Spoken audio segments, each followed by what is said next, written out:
Oh man, what a great session we just got done having, guys. Welcome back to the Art of Ramp. Tonight is a backside disaster night. That's right. Oh, I love this trick so much, and I hope you do too once you learn it. So without further ado, let's ram it down and get into this trick.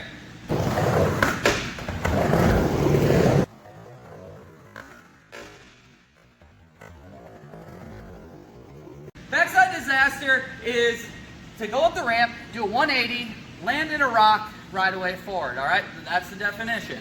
Couple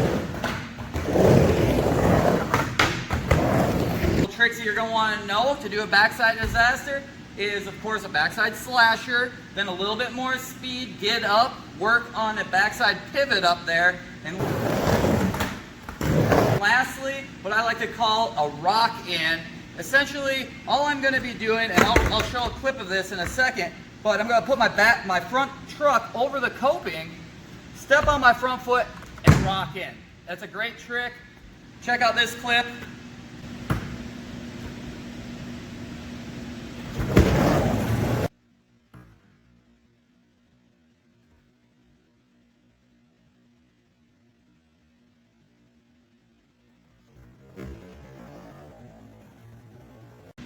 Now you know what I'm talking about, right? Okay, so once you've got those tricks mastered, let's start talking about approaching up for a backside disaster. This trick has a lot of different techniques to use to get into it, to do it right, or the easy way, as I like to say. And I'm going to load them all on you right now. So as we approach, of course, starting from the head down, our eyes are looking at the coping. We want to take this trick straight on, all right? So this isn't a carving trick. This is a lip trick. We're going to literally go straight up, turn, land, and ride back in. So it's a straight up trick. If you have a seam at your local skate park, like right here at Third Layer, it's a great spot to follow, all right?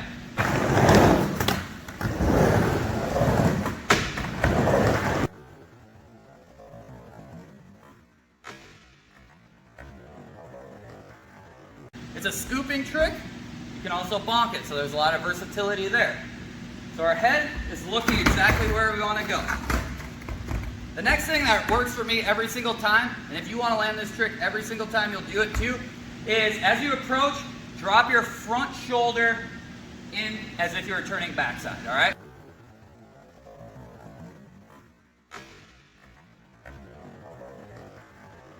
So as I'm going up the wall, I'm dropping this front shoulder down, all right?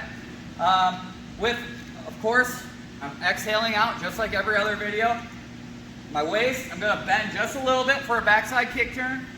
And the swoop here, this little swoop, I'm gonna swoop this into the backside disaster. That back foot's gonna go around.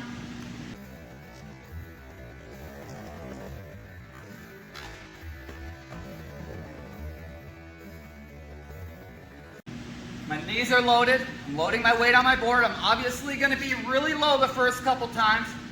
So that's sort of how I'm going to look as I go up that wall, just like this.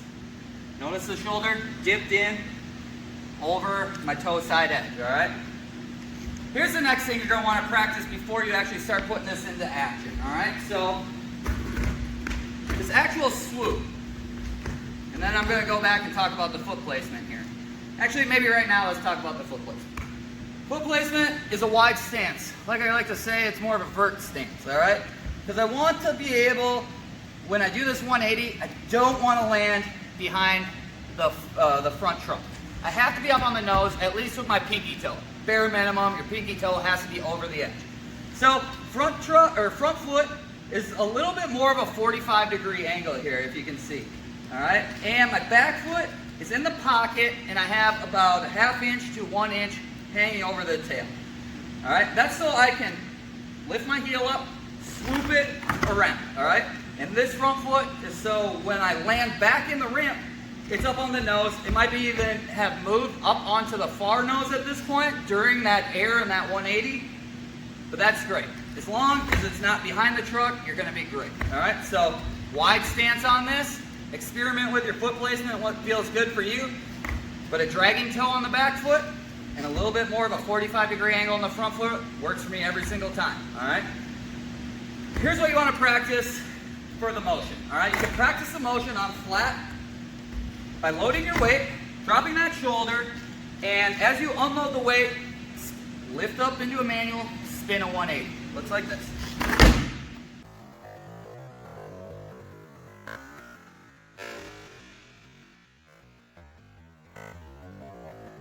Now the most important part here is stopping the rotation. And if you notice my shoulders right now, they pretty much would have been parallel with the coping. You want to land with these shoulders parallel to the coping.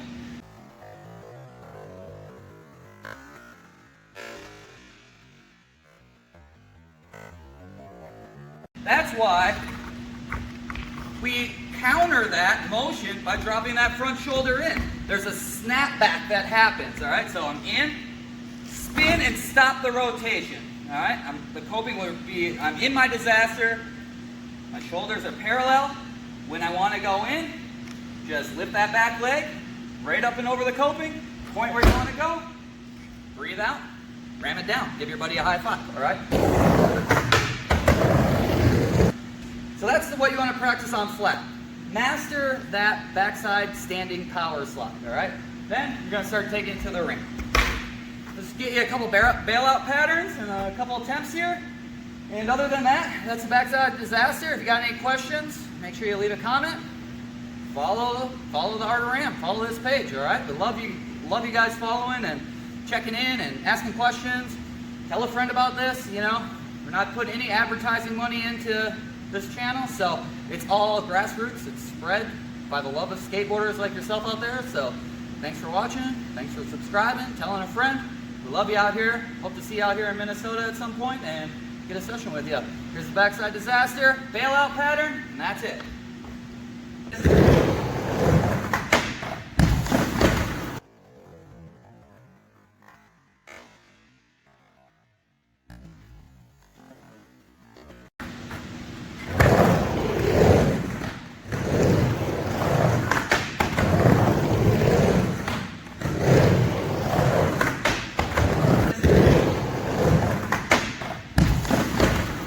Gotta thank my good buddy T-Rex for filming today's episode of the Backside Disaster. Love you guys.